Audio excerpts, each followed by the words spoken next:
end of the world.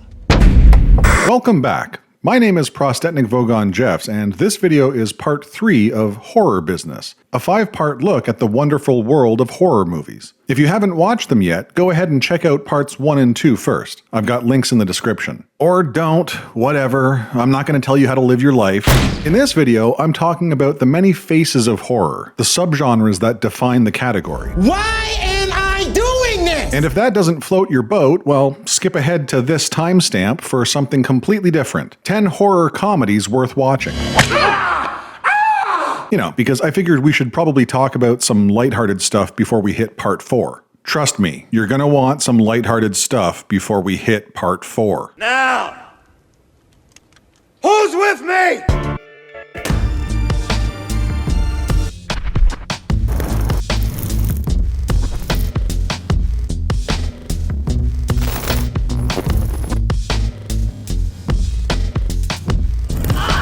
Genres are weird. They can be as simple or as complex as you want them to be. If you don't care about them all that much, it's easy to pick a movie and categorize it with straightforward simplicity. The Matrix? Oh, that's an action movie. The Goonies? That's an adventure movie. No Country for Old Men? Yeah, that's a thriller. But anyone with half a brain knows this is BS. The Matrix is action sci-fi. The Goonies is comedy adventure. And No Country for Old Men is a neo-Western crime thriller. What the fuck are you talking about, man? Trying to pin down the genre of a movie is like trying to define a person by their profession. Oh, that's Dave, he's a doctor. But Dave is more than just a doctor. He also likes fly fishing and cake decorating and making racist jokes with his friends. Dave works at the local soup kitchen every weekend, but also gets a kick out of stealing shopping carts from homeless people. God, honestly, Dave is kind of a dick. Where was I going with this? Oh, right. Most films fall into more than one genre. They might fit predominantly into one category, but 9 times out of 10 they will have elements from other genres. Horror movies are no different. By the way, in case any of you are new to the concept of genre, it's basically just a category. The problem with genre is that it can get a little overwhelming with all of the subgenres, the subcategories that we've created over the years. That's not just a horror movie, that's a postmodern psychological Lovecraftian neo-noir western slasher. That's a body horror disaster true crime folk thriller musical. Stop it. Enough already. We need to get back to basics, so let's simplify this nonsense.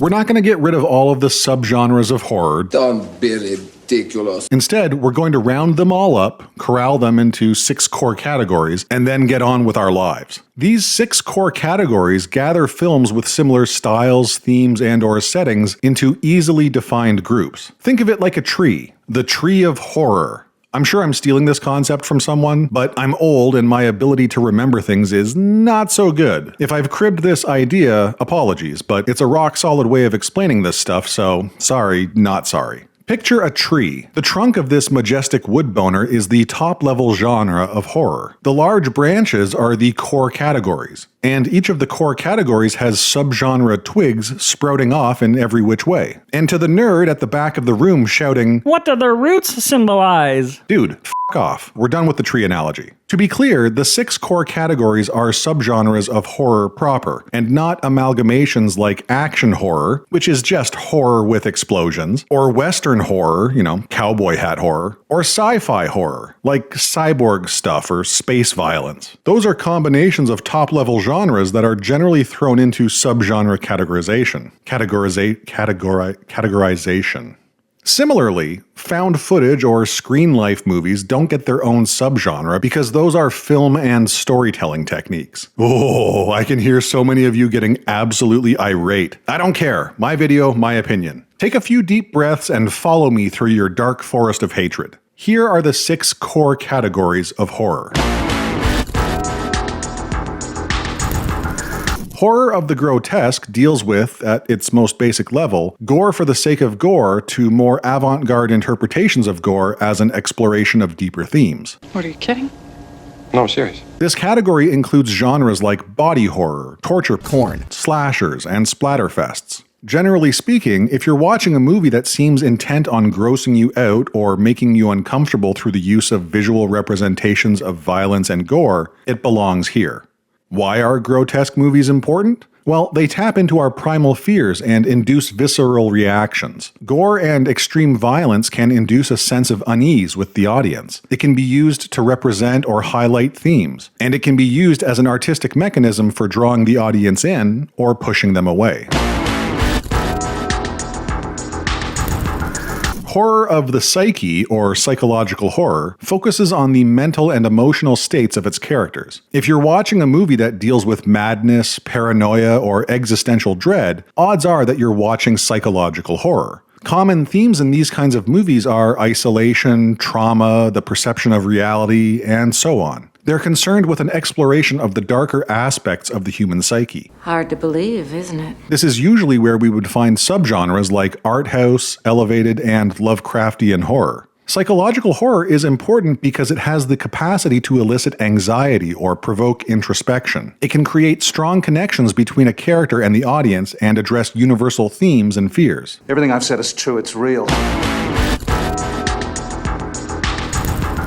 Horror of the apocalyptic is concerned with existential threats. Apocalyptic and post-apocalyptic stories dealing with a civilizational collapse or imminent situational doom. This category would include typical apocalyptic horror movies along with technological horror, survival horror, and other related subgenre fare like zombie flicks and alien invasions. Why are apocalyptic movies important? Because they allow viewers to explore and confront the potential horrors of the unknown. They enable conversations about what it means to be human, and help us understand personal fears via larger-than-life threats.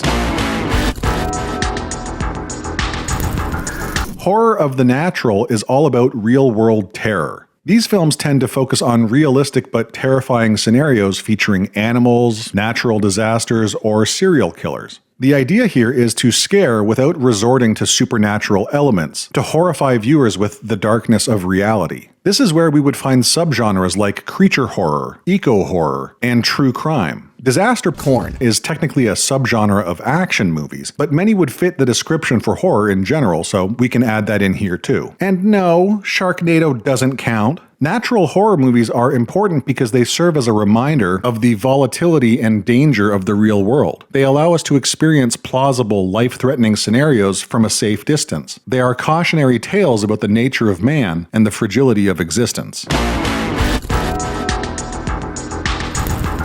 Horror of the supernatural is, you guessed it, terrifying stories of a supernatural nature. Of all 6 categories, this is probably the broadest and least specific. Supernatural horror is home to dark fantasy, paranormal horror, possession flicks, monster movies, folk and gothic horror, witches, vampires, werewolves, all that jazz. Why are supernatural horror movies important? Well, they teach us about our primal fears and remind us of our base survival instincts. They challenge our understanding of reality and help us question subjects like death and morality. Supernatural horror helps us explore the unknown and unexplainable. And lastly, horror of the absurd draws from comedic situations. Something funny's happening around here. These are your horror comedies and parodies, movies that blend classic tropes or setups from the darkest genre with humor or absurdity from the lighter side of cinema. When done correctly, these movies move from the fringe to the focus, oftentimes being regarded as the best examples of horror. And horror comedies are important because they blend 2 opposing emotions. They allow viewers to experience all of the aforementioned benefits of horror movies without being overwhelmed by them. A skillful balance of horror and humor can enhance the viewing experience and remind viewers that even in darkness, there is light. Now, with that being said, let's brighten things up a bit and take a look at some of the best horror comedies out there. These are movies that will leave you with a deeper appreciation for the horror genre, along with a serious case of the giggles. Could you just cut to the chase? I'm kind of in a rush. Alright, so what happens when you take the guys responsible for the Naked Gun and Hot Shots movies and get them to lampoon the horror movies of the early 21st century? Well, you get the funniest entry in the Scary Movie franchise. Everyone you love around is dying! If you appreciate politically incorrect raunchy slapstick and you're old enough to remember movies from 20 years ago, this flick will be right up your hoo-ha. I wish I had your Shaved pussy? Nobody's getting Snowball. Unfortunately, that also means that Scary Movie 3's references are a bit dated, and your enjoyment will probably depend on the decade in which you were born. It's also not really a horror movie and has some inexplicable shoutouts to 8 Mile and The Matrix. I don't know what the hell's going on here. I'm completely indifferent to Jesse Eisenberg. I don't know what it is about the guy. I don't love him, I don't hate him. But Woody Harrelson, on the other hand, has been a favorite since I fell in love with Cheers back in the 80s. I like it. I don't like it. I hate it. I like it. Shut up, Woody. I like it. I like Somebody make him stop. I like it. I like it. The combination of these two actors in 2009 Zombieland, for some reason, works incredibly well. Thanks in no small part to the excellent writing and slick direction. Zombieland is a movie that knows what it's meant to be. It doesn't shortchange the horror in favor of the comedy, and vice versa. I think you might pull through. No. It gives comedy and zombie fans exactly what they want in an entertaining and heartwarming 83-minute feature. So fun. Just good entertainment for the whole family. Yeah. As someone who still refers to Molly as ecstasy and doesn't understand why Kool-Aid is a quote-unquote black person drink, because goddammit, Kool-Aid is delicious. Oh yeah! I really enjoyed The Blackening. Does it wear its politics on its sleeve? All lives matter. Yeah. Is it overtly racist? Yeah. Wrong. That's wrong. But it's okay. Kind of. But that's also the point. I mean, it's called The Blackening for a reason. It's ultimately a commentary on what it means to be black. It satirizes horror tropes and racial stereotypes in some thoughtful and, more importantly, humorous ways. We have to split up. It does precisely what a horror comedy should do. My only complaint is that it's incredibly predictable and lacking in creative kills. You're asking for too much. Am I? It's an 80s punk rock, brain-eating zombie fest. It's just too hideous, isn't it? Dan O'Bannon's The Return of the Living Dead continues the undead tradition of societal satire with a fun and original take on the zombie mythos. I like it. It's a statement. It's gross and campy in all the right ways. And it boasts some great performances by James Karen and Don Calfa. Unlike Zombieland, which balances the horror and comedy in favor of a more palatable experience for the average viewer, Why? Return of the Living Dead is first and foremost a balls-to-the-wall zombie flick. Send more paramedics. That also happens to be funny as hell. If you enjoy vampires but think the seriousness of Anne Rice-style bloodsuckers is super cringe, Shame. Bad vampire. and if you aren't completely sick of mockumentary-style movies, You want to draw attention to this house, You've got a whole documentary crew following you around. What We Do in the Shadows is definitely worth checking out. It's a lighthearted ode to movies like Nosferatu and Dracula, with some New Zealand charm and low-key hilarity from start to finish. A friend has just been killed in a fatal sunlight accident. It was written and directed by Jermaine Clement from Flight of the Conchords and Taika Waititi before he became an insufferable dick. All right, you primitive screwheads, listen up. While it may not hold a candle to the over-the-top gore of Evil Dead 1 and 2, Army of Darkness is still an incredibly fun sequel in its own right. This is my boomstick! It cranks up the humor and fantasy adventure elements while evolving Bruce Campbell's iconic Ash Williams character in a medieval setting. It's an absolute blast to watch and has some of the best and most quotable lines out there. Shop smart. Shop S-smart. Give me some sugar, baby. Groovy. You found me beautiful once. Honey, you got real ugly. I'll swallow your soul! Come get some. Hail to the king, baby. It would be higher on the list if the gore from the series hadn't been ruthlessly castrated. Tucker and Dale vs. Evil is a fantastic parody of slasher films. You guys, going camping? Tyler Labine and Alan Tudyk absolutely kill it in this movie. Pun intended. It's a smart and well-crafted inversion of the classic slasher, a touching buddy comedy, and a clever satire of horror tropes. Do we look like a couple of psycho killers to you? The writing is top-notch, the acting is on point, and Eli Craig's direction complements both to produce one of the best horror comedies of the 21st century.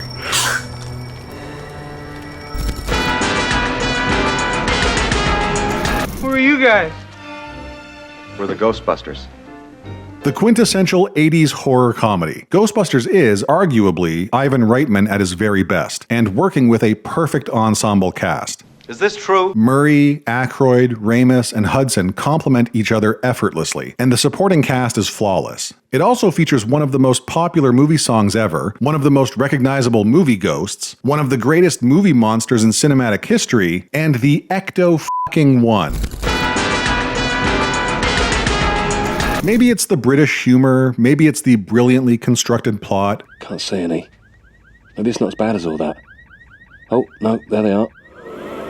Maybe it's the fact that Shaun of the Dead is simultaneously a pitch-perfect ode to classic zombie flicks and a beautifully written original story in its own right. Yeah, it's pretty good. Hell, what am I talking about? It's all of these things and so much more. It's a comedy, it's a parody, it's a movie about friendship and love and responsibility. He's not my boyfriend. Might be a bit warm, the cooler's off.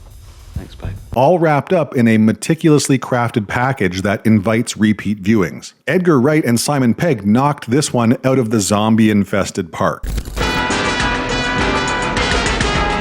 The only duo to do it better was Mel Brooks and Gene Wilder. That goes without saying. After 50 years, Young Frankenstein remains the pinnacle of horror lampoons. That's Frankenstein. Like Shaun of the Dead, Young Frankenstein is a spot-on send-up of one of the greatest movie monsters. The comedic timing and tone captured in this classic is unparalleled. I've got to look normal. We've all of us got to behave normally.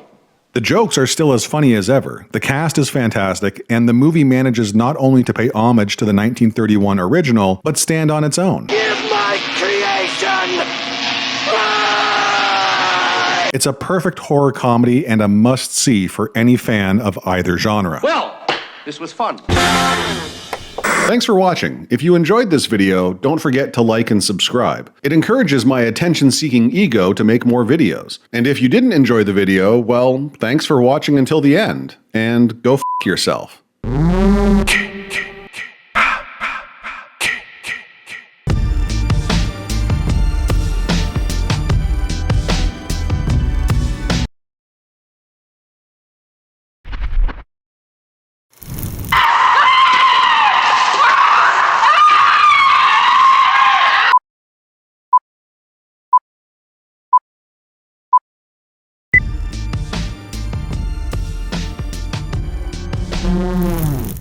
It appears we may have a problem of some magnitude here.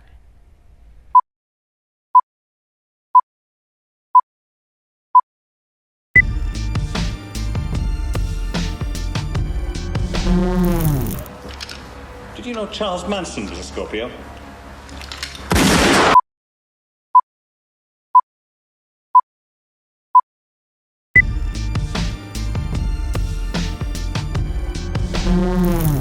He's good. He's very good. He's good.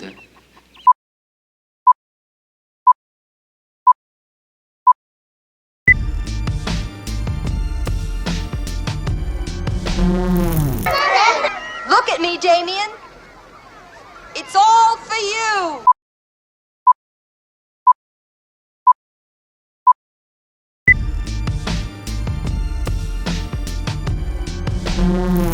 Ain't no concern of a civilized man.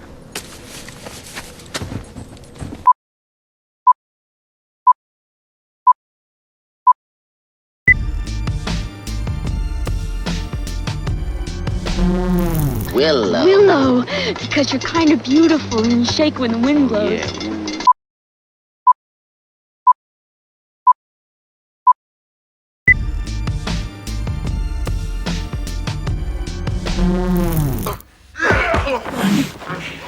I kick ass for the Lord!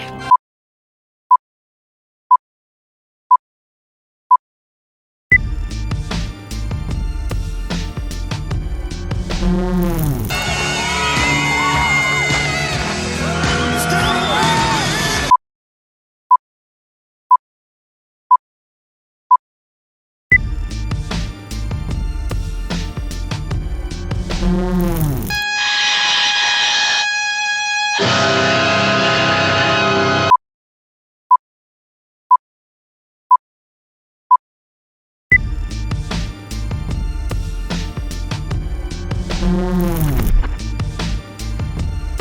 do you guys say goodbye?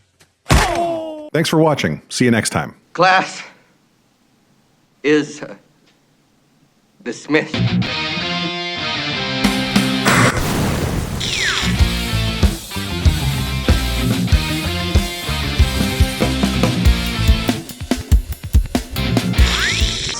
Do you think it's over? Yeah, sure.